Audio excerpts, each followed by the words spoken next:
welcome you all to our first Monday lecture of October. As I said to some of you who were particularly prompt this evening, my name is Lena Blunt. I'm the education coordinator at Pendle Hill, and I will be your MC and guide tonight.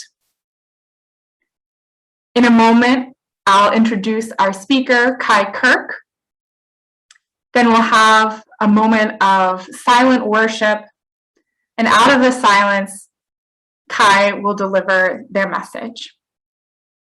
At the end of that time, we will open up for question and answer. You can submit your questions to me in the chat, and I'll share them with Cai. Thank you all for being here as a part of our first Monday lecture series. As the name suggests, we gather together on the first Monday of every month to hear messages that speak to us today. So thank you for joining with us. I've now enabled the live transcript, so if closed captioning is helpful for you, you can now turn that on your side as well. And thank you for the reminder.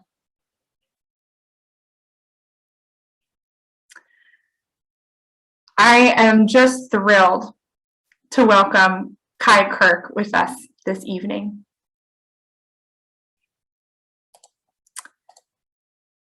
Cai uses they, them, or AM pronouns. Cai is a lifelong Quaker with a passion for witness, personal discernment, and diverse methods of spiritual deepening. With a gender that transcends binaries, Cai is practiced at deeply questioning societal expectations and norms, and in shifting towards roots of individual and group integrity. Spiritual deepening, witness, and integrity are expanded in Cai's music and photography practices. Their photography series, Transcendence, connects themes of spirituality, mythology, and gender diversity as related to global and timeless patterns. You can learn more about their work at caiquirk.com. I invite us now to settle into silent worship. And Cai, I welcome you to speak out of the silence.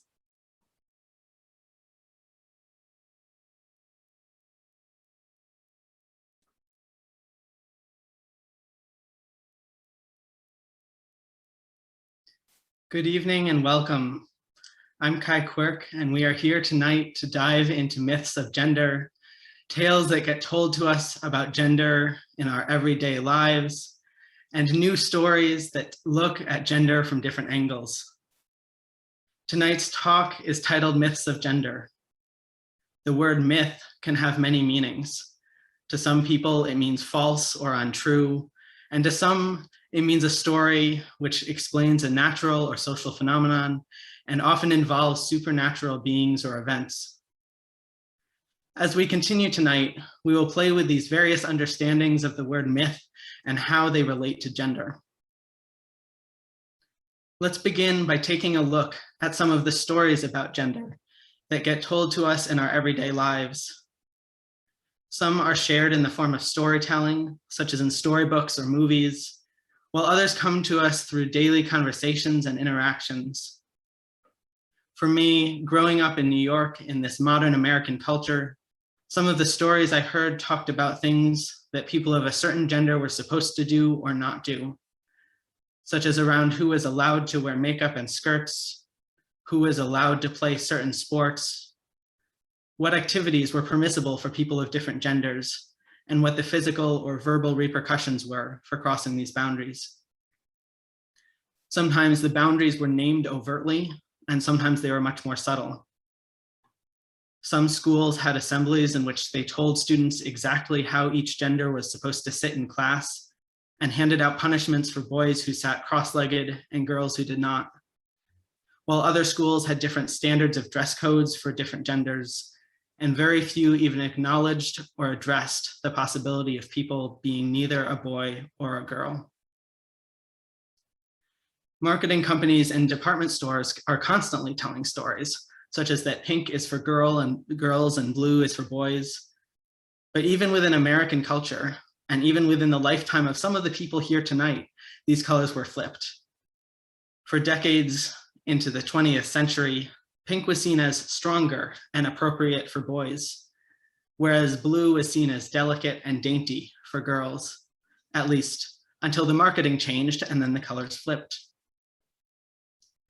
Stories about gender vary across different cultures too. Some cultures have two genders, but roles of gender are not always the same in different cultures. In some, women are expected to be strong and the breadwinners of the household, like for the Chambri people in Papua New Guinea. And in some, the men are more soft and gentle. And in others, these roles are somewhat different or even flipped. Many cultures throughout time had more than two genders, including hundreds on this continent before settlers ever arrived. And some still have more than two genders to this day. These include the Nadlihi of the Dene people, who are also known as the Navajo, the Mahu of Hawaii, the Wikigawanahu in Okinawa, the Hijras in India, and the Fa'afine in New Zealand.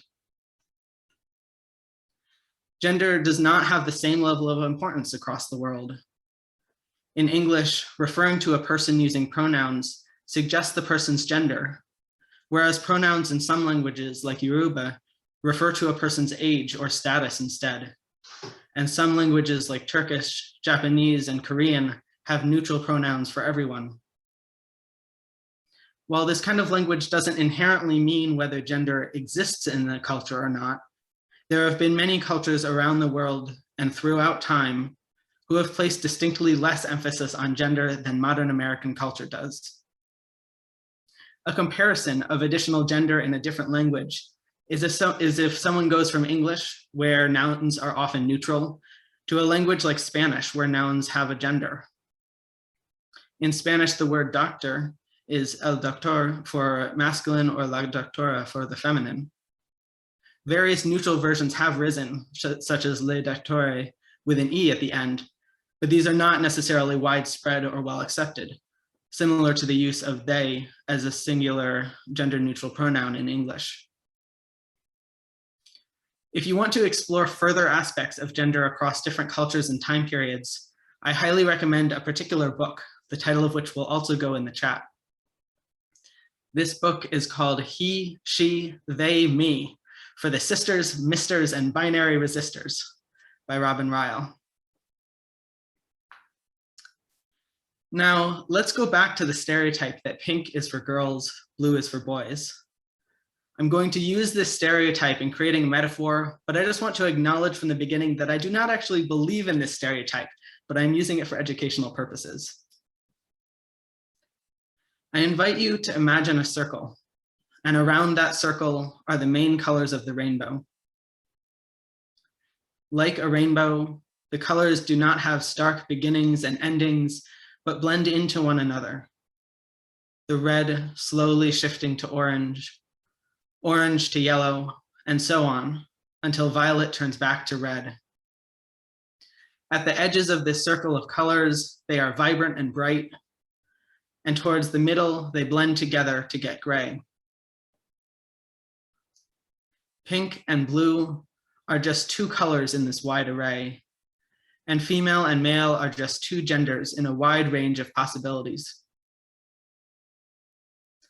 Even within the colors we might call pink or blue, there are so many variations, just as there are many ways to express one's gender, even within the identities of female and male.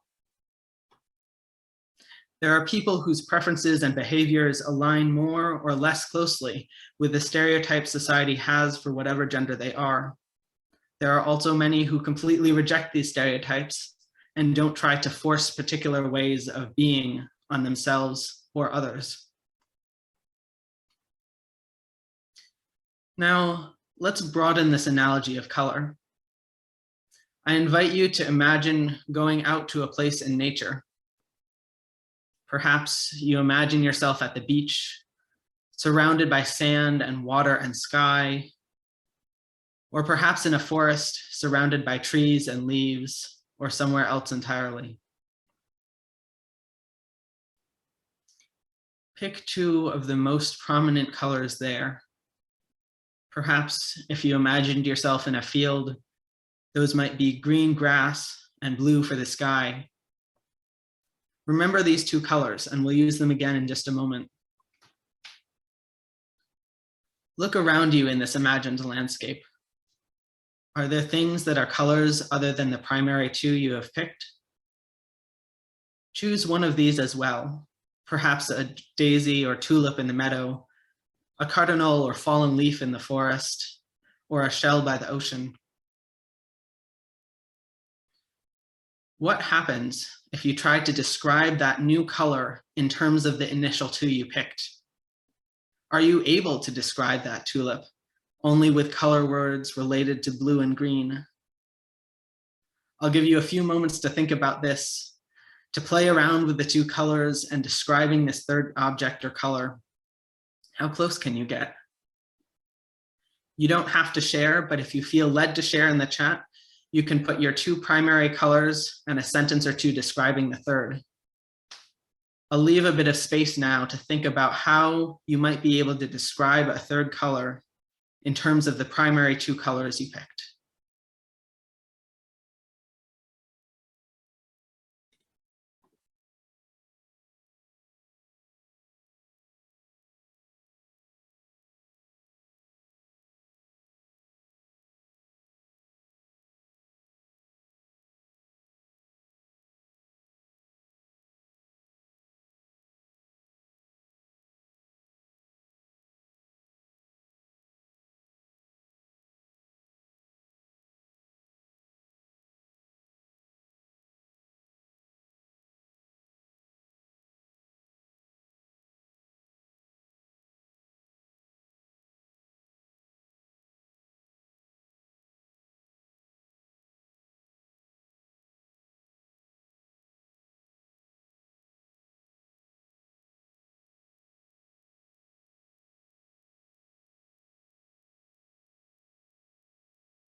There are a few that have come into the chat. One is using green and brown to describe black, saying that black is the third, and it is, if I were to mix the two colors, green and brown, I would likely get something close to black. Another person said, sand and pink sunset, and a seagull that is colored mostly gray. How would I say it? Sort of like sand, but a little darker. Another person said, the blue-green of the waves below Niagara Falls, the wood of the boardwalk. I can't figure out a way to use these to explain the glorious yellow of goldenrod. And another person says, orange fall leaves and clear dark blue sky with a white rock. The rock is totally without color. Another person said, brown and gray are primary, camouflage is in between. Thank you, friends.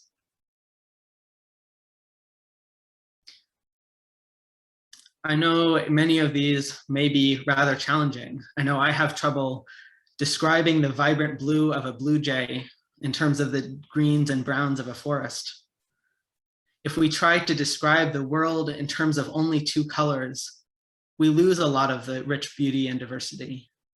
Similarly, if we try to force gender into two distinct boxes, pink and blue, female and male, we lose some of the beautiful diversity of humanity. Hundreds of cultures around the world have included more than two possibilities for gender, recognizing that there are not only two kinds of people. And modern American society is slowly catching up to recognizing the myriads of possibilities. I've met people on a wide spectrum of this rainbow.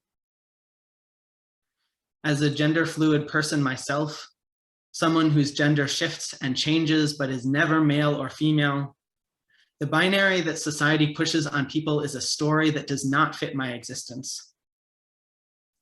For much of my life, and still often to this day, people have tried to label me as pink or blue, but perhaps I am a deep maroon color, a gender the English language does not have words for.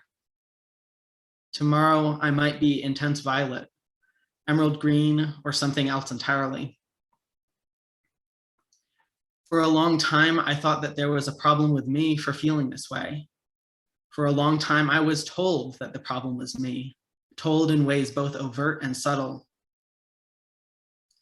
Then I began finding others like me, learning about cultures with more than two genders, and reading about religions and spiritualities which have gender diverse deities and followers.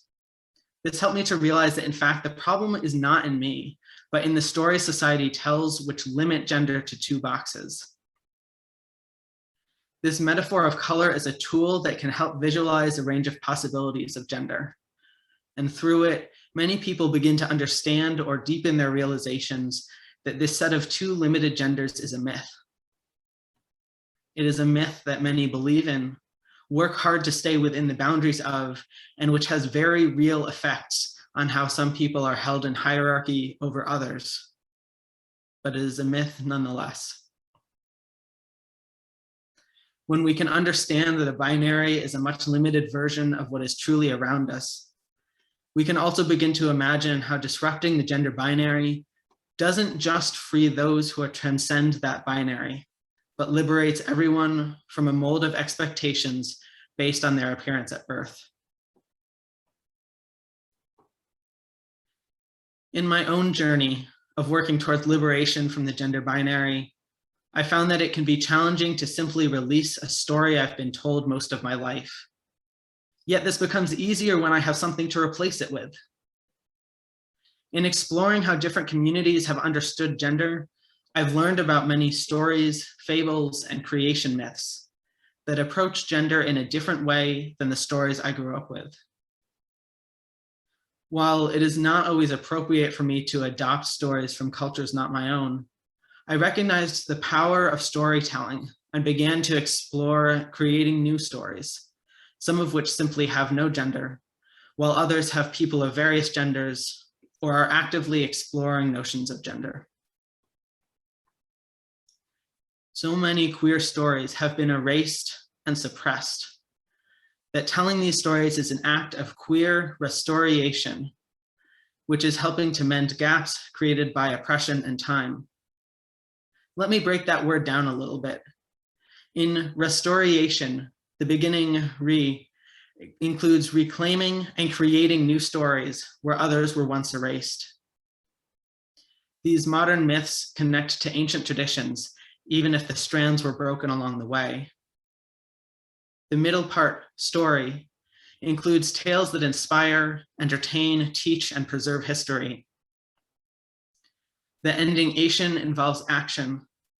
Rooted in the word restoration, restoration renews a sense of belonging and identity by actively creating stories that heal and expand the tapestry of queer stories. My upcoming book, Transcendence, weaves together elements of spirituality, connections to earth, seasonal cycles, new mythologies, and gender into both visual and written stories.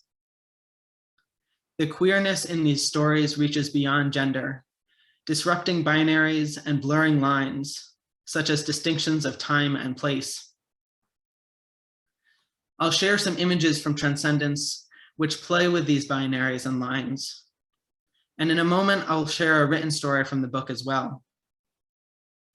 One of these intermediary zones that is explored in the series is times of twilight. Twilight balances between day and night, neither one nor the other, and yet both at the same time. As shadows and rays of light stretch across the land, the sky shifts among many colors and tones, blue and gray in some images, orange and yellow in others. Like gender, there are no distinct lines as day turns to sunset, twilight, dusk, and night. Perceptions of the world are more fluid when light and shadow intertwine, and thresholds unfold in times of twilight, between day and night, waking and sleeping, sunrise and sunset, life and death, rebirth and resurrection.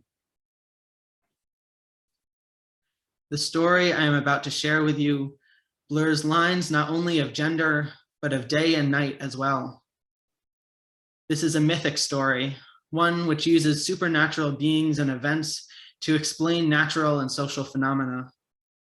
To some people, anything supernatural about a story which cannot or has not been directly experienced inherently means it is false. But stories like this show realities deeper than ordinary truths. They offer ways to find deeper insight into our own lives and ways of interacting with the world around us by acting as mirrors. The metaphors reflecting our lives, so our inner teacher can learn through a new lens.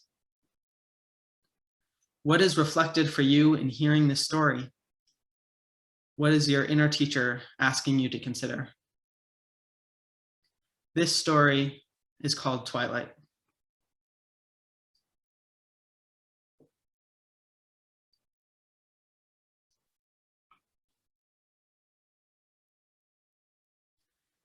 Before the sun was born, the world remained in twilight.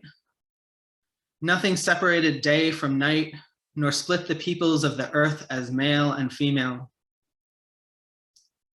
Each was free to be as they chose and love as their hearts desired, but this was not to continue forever. Comets passed the earth now and again, but eventually one struck, diving deep into the earth. Together, they created a star child. The day came when the star child emerged, shining brightly and hurting the eyes of the people. Waves of fear, terror, and pain rippled through the nearby villages, and the child was greatly saddened. A nearby healer heard of this new being and journeyed to meet the star child. Unable to fly to meet the other star people, the child knew not even how to learn. The healer, with eyes shut tight, greeted the star child and offered to help. Ancient stories spoke of such children learning to fly in far-off lands. The healer began to teach this child in the deep woods to save the sight of the people from further harm. Weeks passed, and by what became day, the star child leapt from the tallest tree in the forest, flying for as long as possible before falling back to earth. Each evening, the healer waited, eyes closed, arms open, to catch the star child. Together, they returned to the hollow of an old tree for restorative slumber. In time, the people's vision returned, but at a terrible price. The day brought harsh light, and the twilight of the past now seemed like the deepest of darks. Their eyes could not adjust. Fleeting twilight came only when the healer carried the child to the tree, wrapped in a blanket. Just as time was split into night and day, so too were the people divided by outward appearances.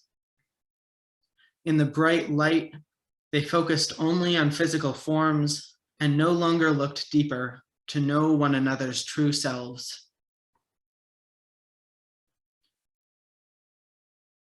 Only the healer still lived in the twilight and saw each being as it chose, but had to live each day with eyes closed to the bright light. In time, this healer taught some people, those with open hearts, a semblance of their once true sight. Others will never know the changes until the star child learns to fly and joins the star kin far up in the sky. the time when all will be equal again, and humans will know each other for who they truly are.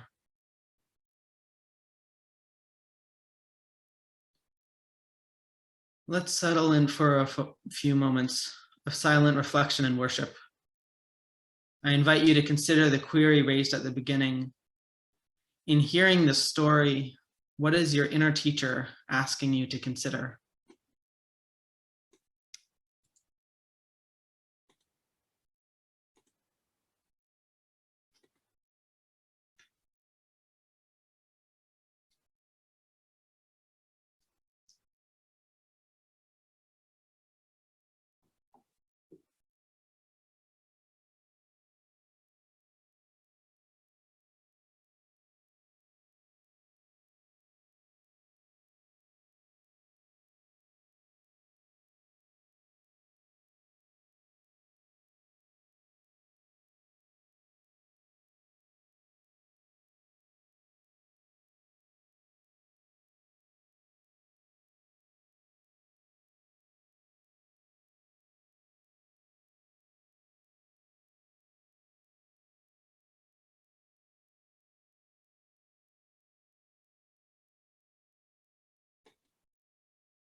One of the beautiful things about stories is that we can continue to learn from them in hearing them many times. I remember several months after writing this story, when I was out on a walk in the late evening with just a little bit of light left in the sky and the trees silhouetted against the first stars that were coming out.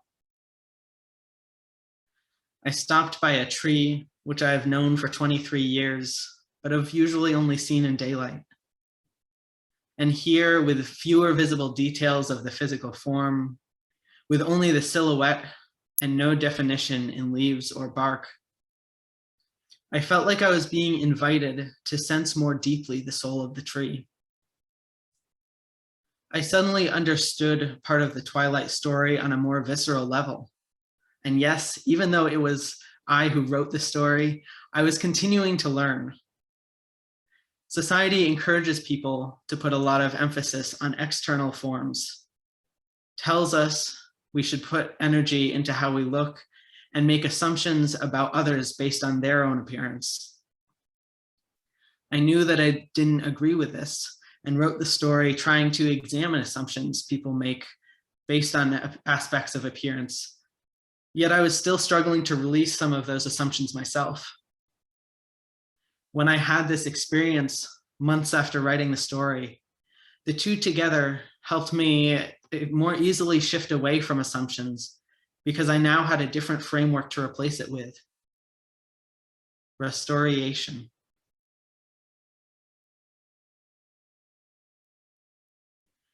I want to be clear that I'm not advocating for completely erasing categories and assumptions about everything. Categorization of some things has helped humans survive. For example, it is helpful to know if we see a butterfly that is not going to suddenly develop fangs and leap at us. But if we see a tiger, there is a higher possibility of this. Categorization of those kinds of things helps us survive as a species, but others are false and harmful. Stereotypes around trans and non-binary folks lead many people to deny basic human rights and decency to us, including housing, medical care, and accurate identification, especially when intersected with other oppressions. This leads to higher rates of bullying, kids getting kicked out of homes, assault, murder, and more, which also causes higher rates of depression and suicide than the average population. Many people assume that these higher rates are related directly to a problem with being trans, rather than a problem with how society treats trans and non-binary people. This is an example of how categorization can be problematic and even deadly. These are the stories society primarily tells about trans and non-binary people, in addition to ones about medical transition. Yet there are so many more rich and beautiful stories out there. Some are being newly written or told, and others are ancient, passed on for generations, often carried and shared despite much resistance and oppression. These stories show ways communities can exist without such oppression, instead recognizing and honoring people's true selves. These stories raise deep questions around gender that I couldn't help but dig into further. When I saw many stories and cultures that recognize gender diverse people as connected to gifts, and particularly to spiritual ones, I began to wonder what spiritual gifts I have because of being trans and gender fluid. I'm not talking here about the resilience I've had to develop because society isn't so open to people like me, but the gifts connected to the fluidity and change within me, and from having experienced life and people perceiving me in different ways at different times. I wonder what gifts have developed despite this resistance, which have been restricted or suppressed, and where limiting stories have impacted my ability to recognize and use the gifts I have been given. As I was wondering this, I thought, what would I have told my younger self to help open the doors to being able to be my truest self? And so I wrote a letter. Like with the story, I've continued to grow and learn as I've read this letter many times since then, and now see it not just as a letter from me to my younger self, but also as a letter from my older self to me now, and from spirit to me and to many others, though it is still titled A Letter to My Younger Self.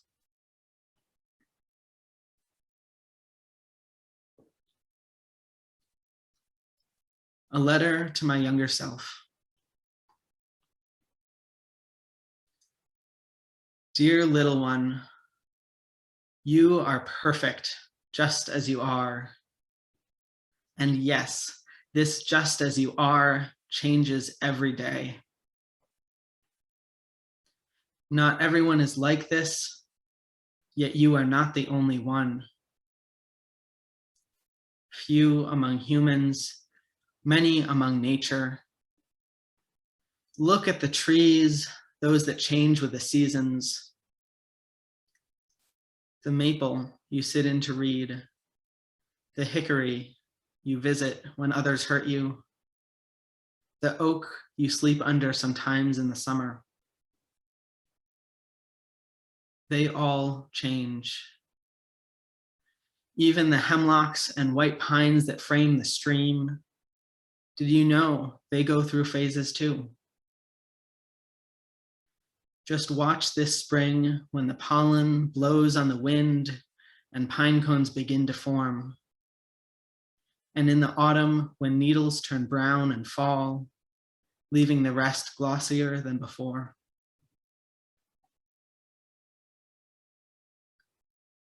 Sweet one, you are not a machine, something to do the same and be the same day in and day out. If the people have forgotten, turn to the trees and the wind and the water. You are being raised by them too. Just listen to the stream whose sounds change after even the smallest rainfall, going from trickle to torrent with a summer storm. When you walk along the banks or splash in the flow, you'll find waterfalls and wide pools, deep gullies and slow ribbons of clear water wandering through the rocks. Wander amongst them yourself and wonder, what might this stone have been like many years ago?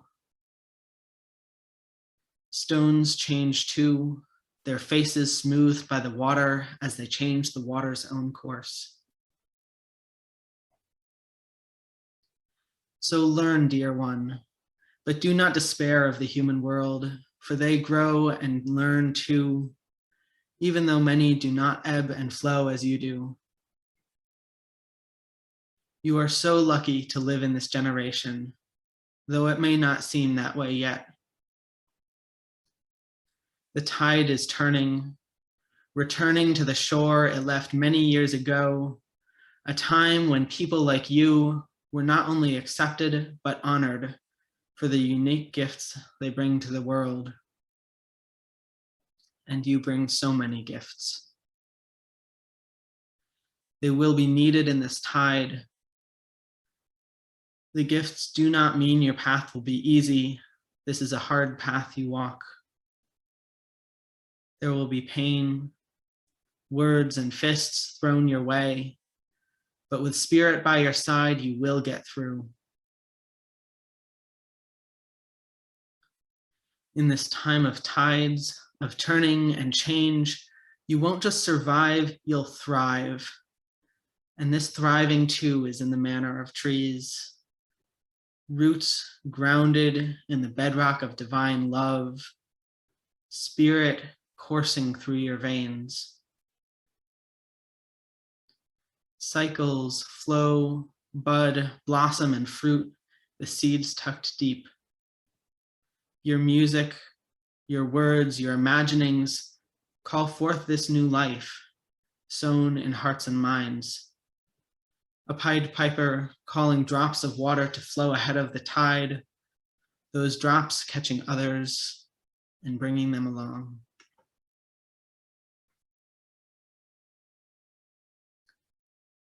Beloved one, you will not be understood by all. Do not try to change yourself for them. Do not try to fit in a narrow box. You are more glorious than any one box. Others are too in different ways, though they may not know it yet. This knowing has been waylaid by a world of machines, boxes, and ladders, and by people who think we must fit in these rigid forms. You will try this for a little while, try out different boxes. Though it may feel like being waylaid yourself at times, do not be discouraged. This part of your journey is about learning to understand many points of view, to be able to speak in different languages, even though they may all be in English. To be a piper and draw folks along in new ideas or old forgotten ones, you'll need to meet people where they are. Your roles will be many, a constellation rather than a single star in the night sky. Mediator, translator, facilitator, interpreter, bridge, go-between, catalyst, messenger, piper, creator, sower of seeds, advocator, agitator, healer, intuition guide, spirit walker. Your place is in the middle, though others may perceive this middle as far on the edge, and there are many other middles out there. You are in the middle of not only different groups of people, but also between humans and nature, in the spaces between the past and present and future, understanding pieces of many communities across different times, and between what is and what could be. So much could be, beautiful one. Learn the lessons of spirit, of the trees and the water, even of the people who cross your path. Though what you may learn from people may be different from what they are trying to teach. Most importantly, imagine, little one. Sink down into the arms of divine love and imagine the world we could live in. the slight shifts from society today that open up whole new realms of possibilities and of freedom. These visions will carry others with you on the journey. You are not alone. Your shining brilliance and joy for life peeks through the cracks even now, and we can see it. Me and the spirit guides that are always with you and that are with me now. Let the joy and wonder fly free.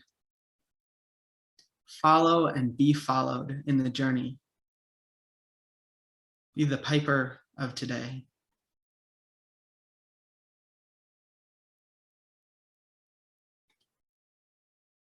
Let's just pause there for a moment.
As I've been on this journey of exploration, I've grown to recognize the beauty and power in my queerness and fluidity. Aspects of myself which society says are flaws to be fixed. I've also grown in my ability to see past other lies that society tells and celebrate people for who they truly are, honor and recognize the unique gifts they bring to the world. I was recently at a healing medicine retreat for women and non-binary people. Many of the people there spoke of how powerful it was to be in this space where they could let the fullness of themselves shine in ways they don't feel safe or comfortable doing in wider society. I saw many people incredibly empowered to share their gifts, and what wonderful gifts and talents each person brought, how powerfully we lifted up and supported each other in this sharing and growth. If this could happen in just one weekend, what could happen if all of society felt similarly comfortable and nurturing? What is being suppressed now? How can we grow from this place of harm towards greater respect, healing, and caring? There has already been much growth and many setbacks. There are many answers out there and many more to find. The path is neither singular nor linear, and there are pieces of the journey for each of us. The last story and set of photos I will share tonight is also one about a community going on a journey of healing and renewal, supported in particular by a young person who is neither male nor female. This story is titled From Ashes.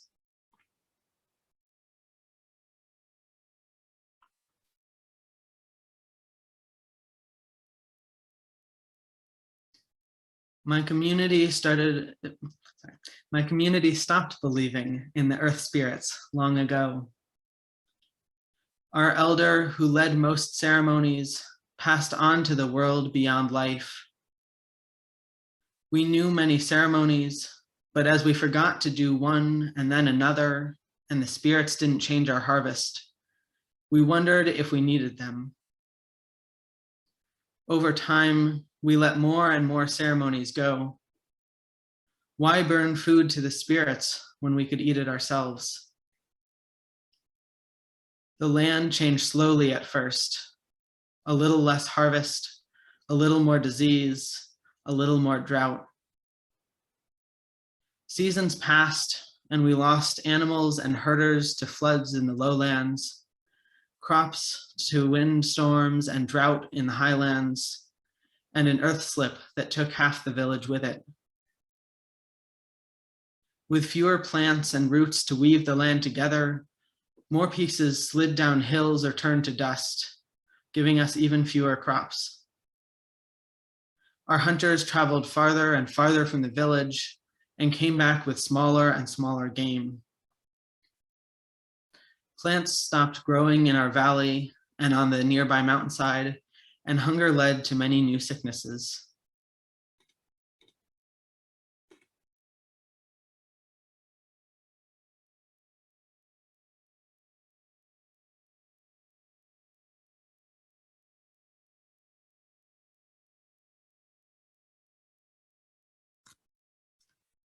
One night, a stranger visited our village, an Erzia from outside the valley. We gathered to listen to the Erzia, one who takes on the roles of men and women alike and lives in the spaces in between. The Erzia spoke of dreams of our valley, of the tragedies falling upon our people, and asked when we last performed our sacred dances and rituals. We hadn't called upon any spirits in celebration and thanks, sent them hopes for the new seasons, nor given them offerings in many harvest cycles. The young people in the village no longer learned our ancestral rituals. Gathered elders surrounding the visitor grew silent, wondering for the first time if we created the changes to our valley. The Erzia turned, leading us to a small shelter on the edge of the village. A young child, only 10 harvest moons old, emerged to greet us with teary eyes.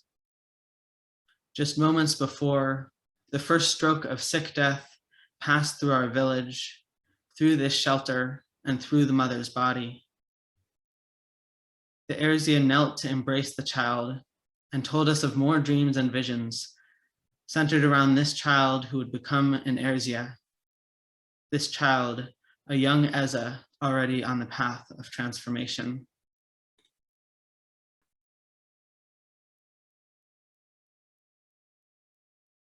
These two, the elder Erzia and the young Eza, climbed a nearby hill beyond our hearing and spoke until the moon sank to the horizon.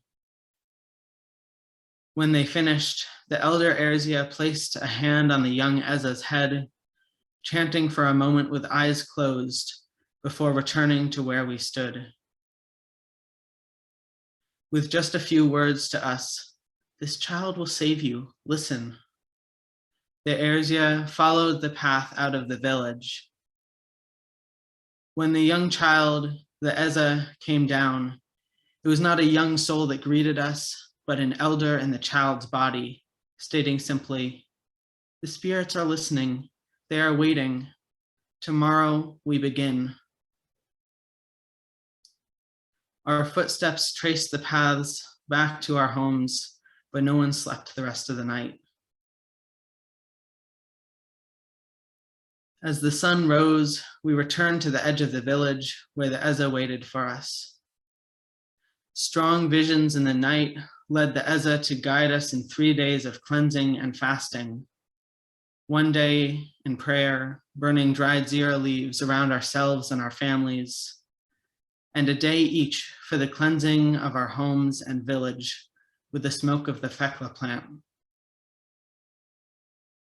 The morning of the 4th day dawned with everyone gathered in the center of the village, carrying zira and fekla ashes and the last of our stores of seeds.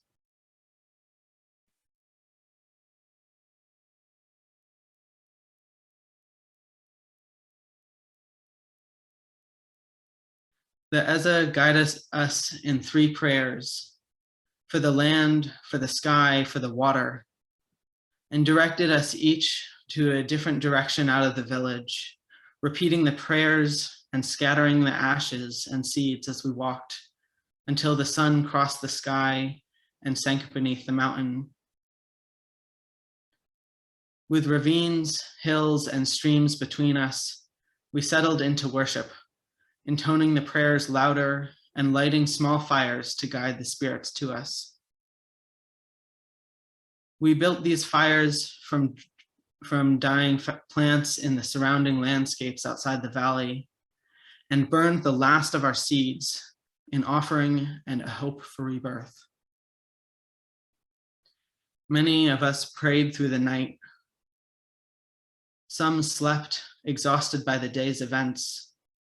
Some wept with fears for the future and at the loss of our last seeds. But all followed the guidance of the Eza. In the morning, we gathered the ashes of each fire and the shriveled remains of any nearby plants, then hurried back to the village to arrive by nightfall.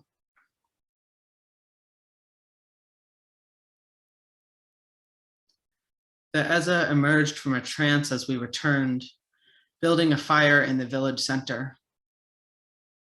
We gathered round, chanting the prayers for the spirits of the land, the sky, the water, until we all stood in a circle. Each of us dropped ashes and plants in the fire, releasing our own prayers to rise with the smoke.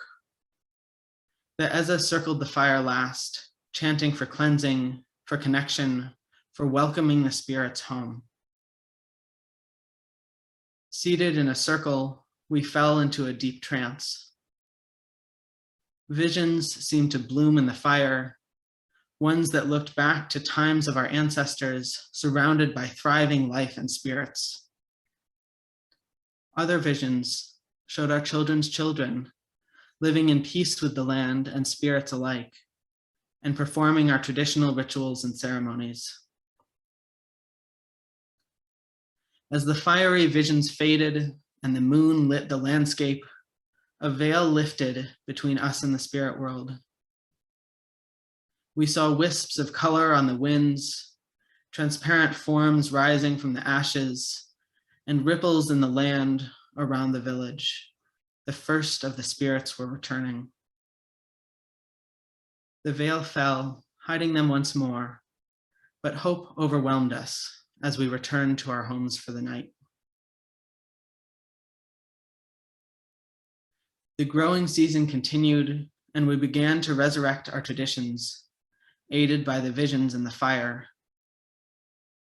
We chanted, danced, sang, and performed rituals around gardens and fires alike, and along the trails leading out of our village where we had sowed our last seeds. Nothing grew but a few ragged weeds. Some families clung to the remaining threads of hope from the night of the fire, but with each sunrise, more and more fell into despair. Our food stores continued to dwindle. There were no more seeds, and the earth remained barren. One morning, the sun rose to a dispute on the edge of the village. Nothing was changing. Why listen further to this young person only alive for 10 harvest moons, they asked. The Eza responded simply, the spirits chose me to walk between worlds, to listen and speak with all. This only brought more questions and yelling. The Eza had no further answers on that day, but once again returned to the hill just outside the village. On this hill, where the path of healing began, the Eza settled into a deep trance. Emerging from the trance 2 sunrises later, the Eza visited our village chief, and the two began preparations for another ritual, seen in these recent visions.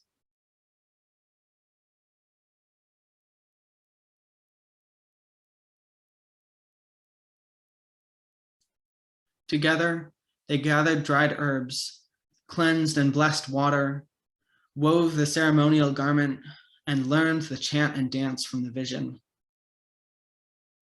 While the Eza took a ritual cleansing bath, our chief set out to build the central fire and to gather and instruct the villagers in the closing chant and dance.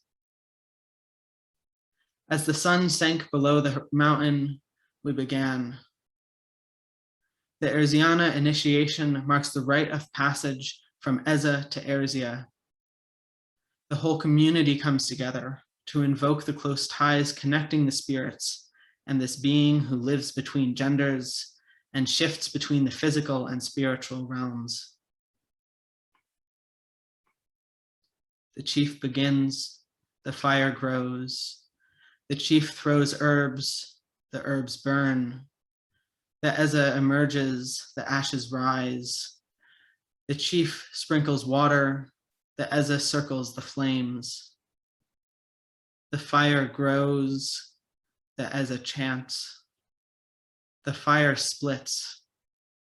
A hole opens, leap through, fire, circle, open, release, through. All burns away. The Eza lands, now in Erzia, the other side. The fire ebbs, weak but alive. The chief approaches, cleanses soot, places robe. All is new, all in balance, all in union. We dance, we chant. The Erzia rises, awe, wonder, relief, deeper, richer, connected, sensing spirits, coming closer, a new beginning. We have hope. As the sun lingered longer in the sky each day, so did the hope in our hearts. The Erzia saw more and more visions, now able to lift the veil to the spirit world and commune with the spirits.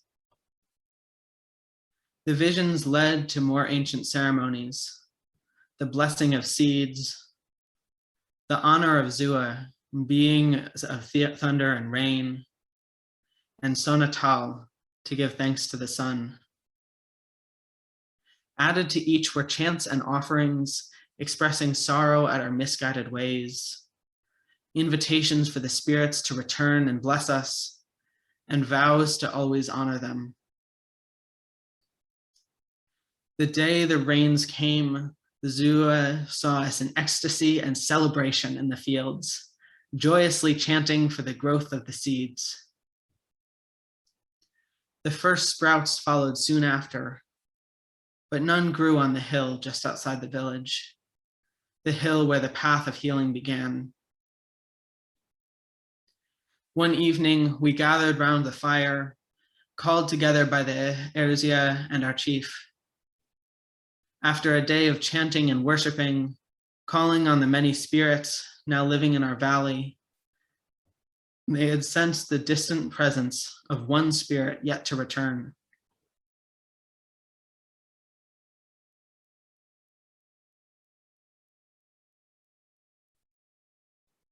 The two told of this great spirit which once lived in a tall tree just outside the village.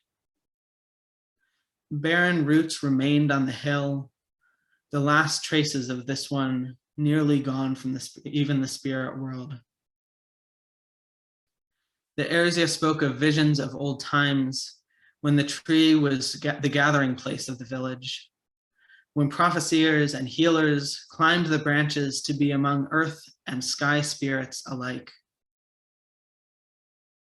We could restore complete harmony only by bringing back this last spirit, the spirit of our village. We began once again in a circle, now centered around the hill.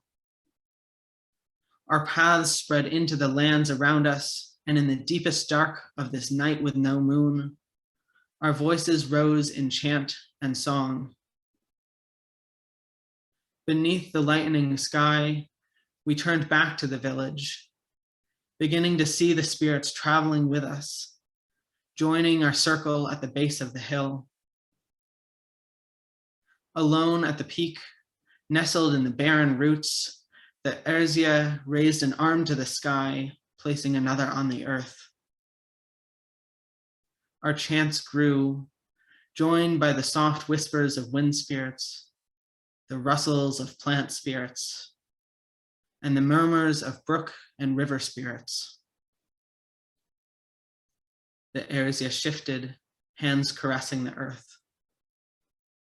We saw nothing until a small sprout poked out from trembling fingers, growing to a thin branch, showing buds, then leaves. The spirit of our village returned slowly as the moons of the growing and harvest seasons passed. We made bountiful offerings, sharing our deep gratitude to the spirit whose tree was growing to protect our village once more. The sicknesses passed, plants flourished, and we never forgot our rituals and ceremonies again. We passed on to our children and our children's children the joy in celebrating this earth and honoring all beings and spirits.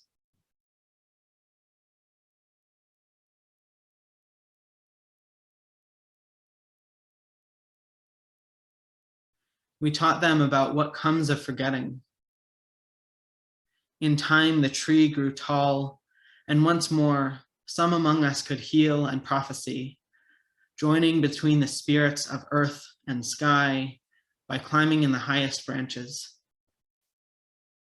The Erzia continued to guide our connections to the spirits in ways large and small, and in time, more of our young ones took on roles as Erzia. The land and our village prospered, our rituals grew, and more spirits made their homes here. Here in this place, made sacred by one who walks between worlds.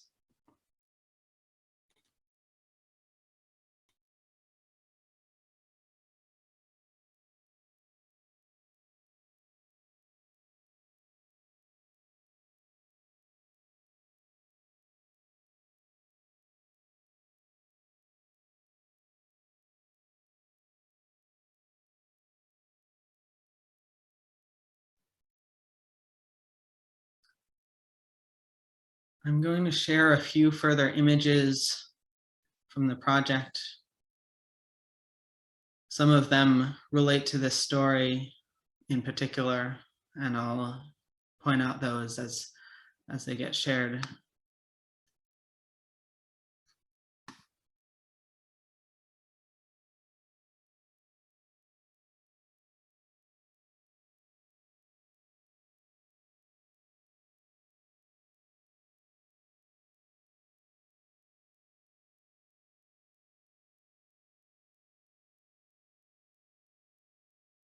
These images are all as if they are a snapshot from the middle of a myth, a glance into a mythic story. They are all self-portraits, explorations of these various mythic ways, but not inherently about me, just using myself as a player in these scenes. Each of the images has a title. The titles are all lowercase, again, as if they were pulled from the middle of a myth, from the middle of a sentence. They invite further exploration of different aspects of what the story may be about the image. Some of the images in the book have stories that go alongside them. This one in particular relates to a time in the story where folks gathered in a circle. But I did not really realize the connection in this image until a while after having written the story. And it ended up working in the flow of the book to have this in the middle, and then the one about which the story, the image about which the story was written, comes further towards the end.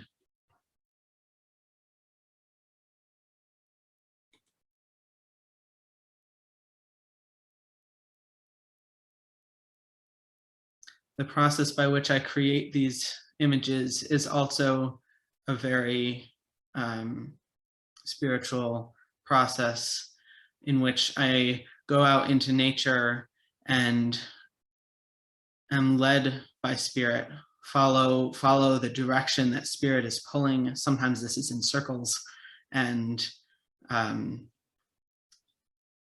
eventually reach a place where spirit is pulling me to be. And then it is a co-collaboration between myself and spirit and the land around.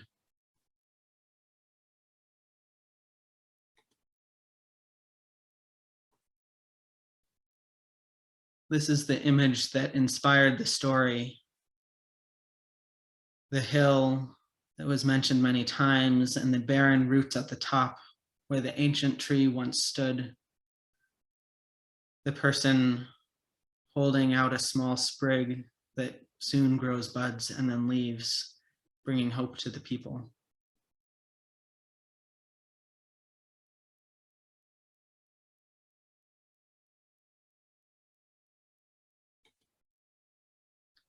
Soon there grows more vegetation and plants and trees.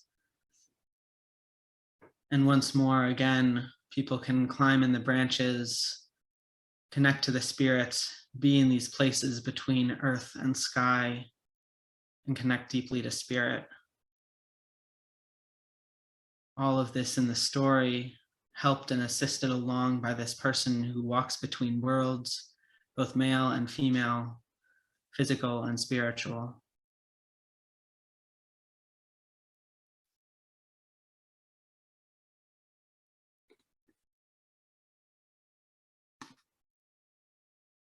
This liminality and balance is sacred.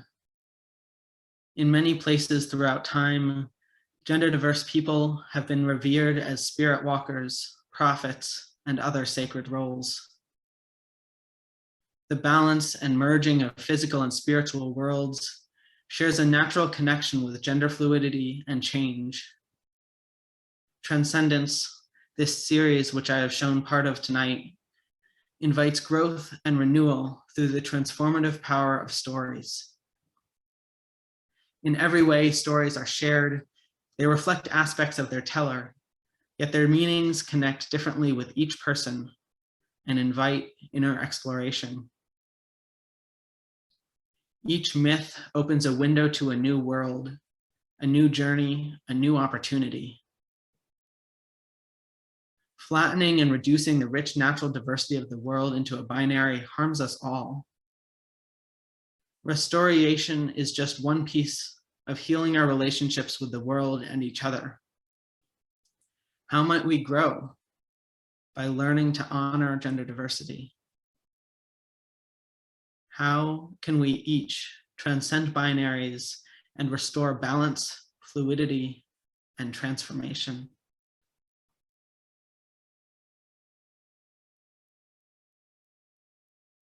Thank you for joining me tonight on this piece of the journey.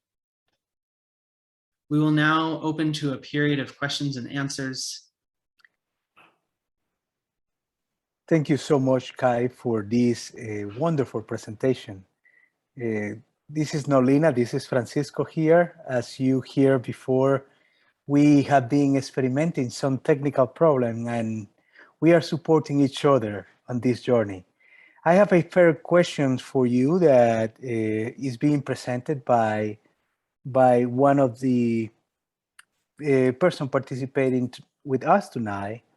How do you witness with integrity to those who deeply question your gender identity and basic human rights? Thank you.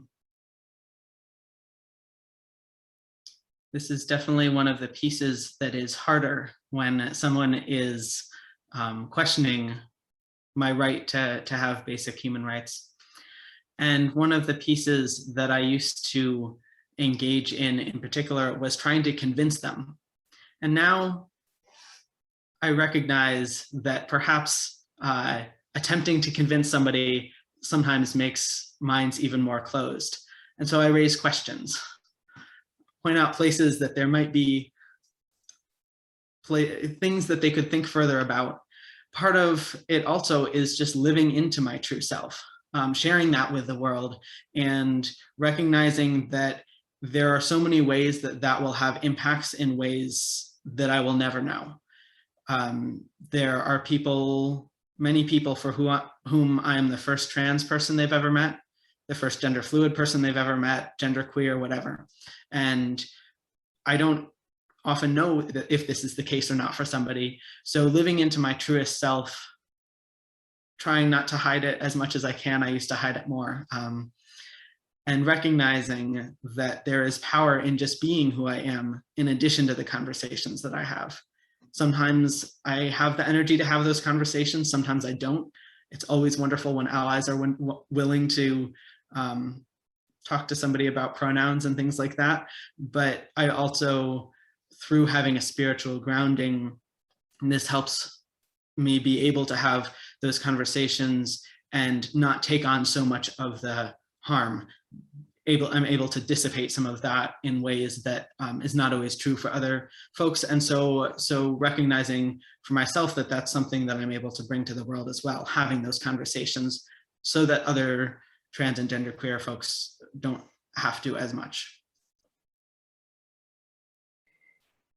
In this complexity, or within this complex world, how do you hold the intersectionality between your gender exploration and your spiritual path?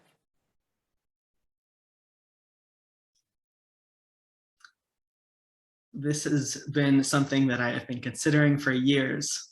And one of the pieces that has stood out to me a lot is how in exploring my gender, this is a spiritual path. It's finding the ways in which spirit is asking me to be truest to myself. And so I have to listen deeply to spirit. And in listening deeply to spirit about gender, in having to find the pieces of myself that are true to me, but society says, perhaps not so, society questions, let's say. And so I've had to really do that deep searching that then leads to being able to more easily listen to spirit in other aspects of my life. So these are definitely places that it overlaps, and also that I experience my queerness, my playfulness, all of these pieces as being gifts that divine has given to me, and how can I use them in the world as divine is asking me to. Divine isn't asking me to be a straight cisgender person. Divine is asking me to be this way, and to find the ways that being this way can help support and nurture the world, the intersections of various spiritual gifts that then lead to growth and change in society and in other people as well, and supporting and nurturing that. Is binary identity solely a matter of restriction or conformity? There have definitely been various ways that different communities have understood gender throughout time. There have been various ones that have two genders. There have been also many that have many more genders, or some that understood things in as kind of one gender, but a hierarchy of genders, with gods at the top, then people that modern society would call men, and then people that modern society would call women. This is even in ancient European roots, that this was kind of a one gender system. And there are many others that had more genders. So some of these were mentioned earlier. There's also many places where there are deities and things like that in various spiritual traditions that are either, you know, a third, fifth, 10th gender, whatever, or move between genders. So some of these are kitsune in Japan, Shiva in Hindu mythology. Others are escaping me right now, but that book that was mentioned in chat, He, She, They, Me, for the sisters, misters, and binary resistors by Robin Ryle, that explores a lot of these things in a really accessible way, ways that it lays it out very in a way that somebody who's not necessarily up on lots of gender language can easily pick up. There's also a wonderful book called Transgender Warriors by Leslie Feinberg, and I will put that in the chat in just a moment. That goes through some of these too, and various other books as well that are helpful in exploring some of these things further. It is quite interesting that you mentioned that, because there are some research about pre-colonial tribes where gender used to be very wide. In fact, there is a belief that within Mexico there were tribes that used to have 21 gender categories. So it's quite interesting how you connect these with the process of the historical process that many society or many civilizations lived through. There was another question here posted in the chat that I would like to present it to you as I combine them. How do you feel your identity, life experience is influenced by society's ideas about gender, even without it fitting you? And the second piece of that will be, what is the message for the youngest generation that are questioning themselves, what is truth about themselves in regards to their gender exploration?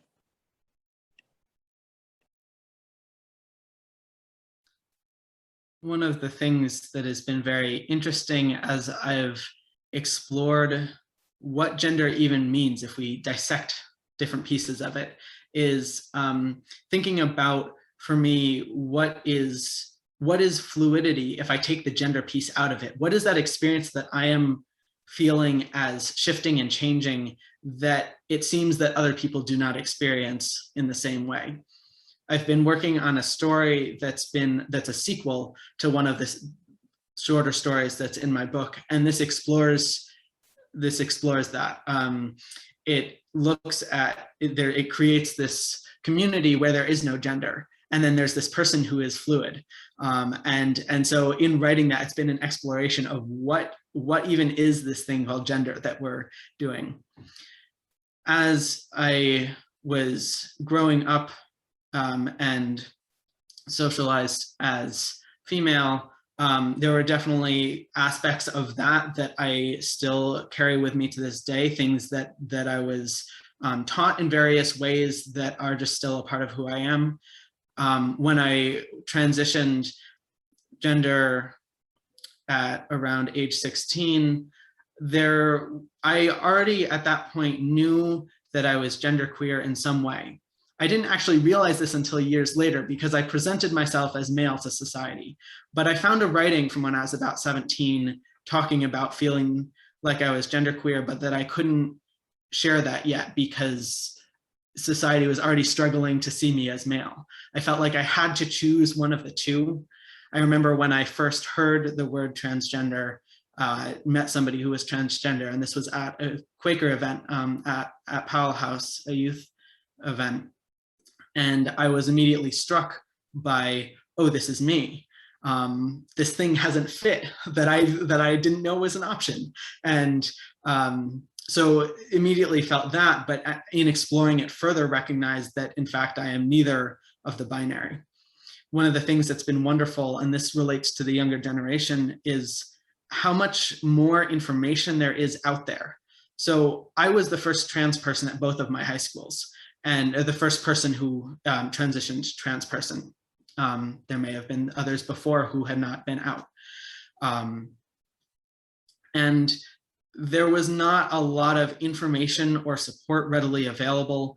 There's now all of this internet available for even people who are remote and don't necessarily have interesting books at their library. And so there's these many ways that there are communities and resources to help support the exploration and ways to explore these ways that society is telling us lies. And through that exploration, it can be helpful to find what is closer to self. I've known many people who, upon meeting myself and other genderqueer folks, and this is especially some older folks who recognized, oh, if we were growing up in this modern time, we would perhaps not identify as this particular gender. So definitely it's that exploration and that there is this wealth of knowledge growing to be more readily available that helps support the younger generations in figuring out who they truly are, regardless of whether society says a binary should continue to exist or not. Thank you. And a final question. Around the globe, there are many movements that express violence against transgender, queer, the entire LGBTQ plus community. As a young friend that is leading this exploration in many circles, what do you expect of your faith community as an ally in this process? Thank you. I definitely hope that the Quaker faith community and other faith communities will be allies in this process. I think part of the rich history of Quakers supporting people of various genders being equal is a part of that. The phrase that of God and everyone, so that we're encouraging folks to be able to see the truth that each person is bringing forwards, even if that doesn't always align with society. Quakers have a history of not always aligning with what society says. And so we can live into this Quaker faith, this Quaker tradition in ways that are appropriate to modern times. Early Quakers were seeing men and women as equal. We can see all of the genders as equal. There's an interesting person called the Public Universal Friend that I believe was in the 1700s. I was very surprised to learn about this from a non-Quaker person, but this is a person who felt that they were in a near-death experience, felt like they had been taken in by God and reborn into their body and reborn as a non-gendered person. They changed their name to the Public Universal Friend, refused pronouns, and gained a following of people who then made a settlement in upstate New York. There have been non-binary folks in Quakers for a while, and so we can continue to share these histories, but also learn further about the ways that we can support trans and non-binary folks, whether that's advocating for people in terms of pronouns or educating each other further about just different aspects of being trans. One of the things that I would love to see also is just a nurturing of spiritual gifts and recognizing how these spiritual gifts can be inherently linked to the pieces that someone is bringing to the table, and that these unique gifts are to be cherished and to be uplifted, to be nurtured. And I think we can grow into a richer society from doing that and from carrying that out into the world as well. Thank you so much, Kai, for being open to share with us your own journey tonight and for inviting us also to expand our, not just our knowledge, but our feelings and our own exploration of how we can be better friends by engaging and accepting and being truly, truly in fellowship with people like you that are exploring and opening the eyes of many of us in regards to how we celebrate the greater gender diversity among the human species. And friend, I hope that you have enjoyed tonight lecture. I will, for a moment to say goodbye, I will open the mic here for everyone, and as that way we will have a couple seconds to greet each other as we say until tomorrow for many of us. So this is your moment to say hi to Kai. Goodbye and thank you, Thank you, Kai. Kai. Thank you.